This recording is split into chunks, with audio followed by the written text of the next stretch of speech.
Well, if you've been itching and ready to get some plantings in, we are here to help you. We've got some great ideas from Haley Giambalvo. She is the owner of Native Backyards, and she's here to help. It's nice to see you. Thanks for coming in. Yeah, absolutely. Okay, so let's talk about this because you are a master naturalist. What does that mean?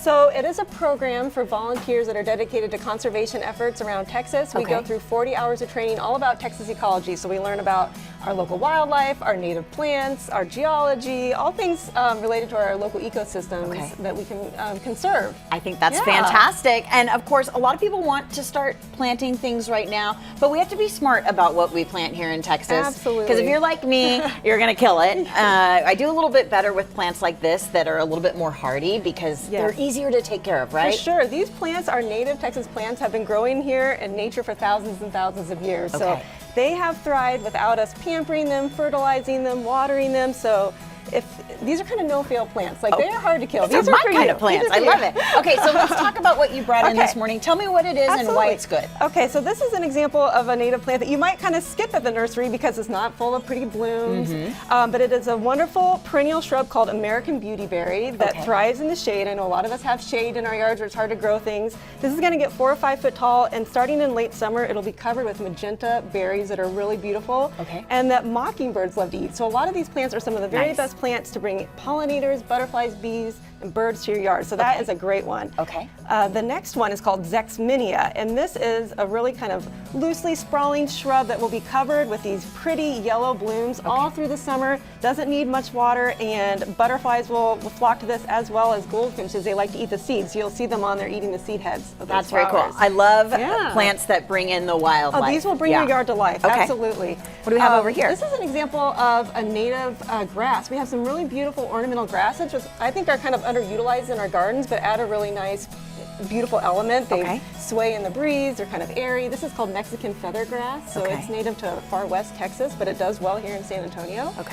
So I love that. And then this pretty purple flower here is called Greg's Mist Flower. And I think if there's one Texas native plant you go to the nursery and buy this spring, make it Greg's Mist Flower because Greg's Mist Flower. Yes, it will bloom from now until fall, and you will have butterflies in your yard every day. Particularly queen butterflies, which are similar to monarchs. They are attracted to that plant. What's this? And then this last one is Rock Rose. It has these beautiful pink, kind of hibiscus-looking flowers.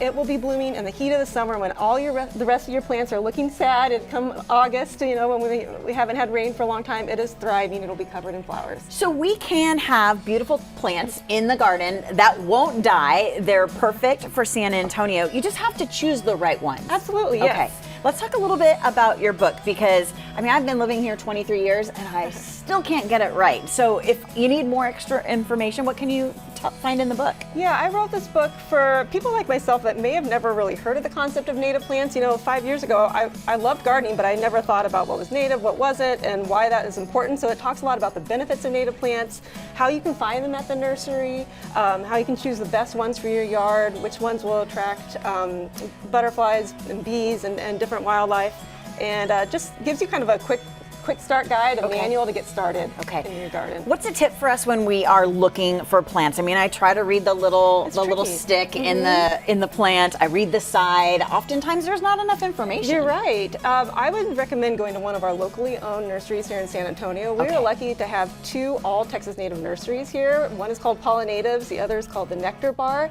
And also Rainbow Gardens, which has 2 locations in town. They both have nice sections of native plants. So I would recommend starting there. If you go to some of the more big box stores, they tend to not carry as many, and they're they're harder to find. So that would be my recommendation. Where can we get the book? You can get it on Amazon. Just search for Native Plant Gardening. And I also have an Etsy shop called Native Backyards where you can get it there as well. Good deal. Well, Haley, thank you so much for coming on this morning and sharing all this great information with us. If you'd like to know a little bit more about Haley and Native Backyards, check out the website, nativebackyards.com, and be sure you're following her on social media at Native Backyards.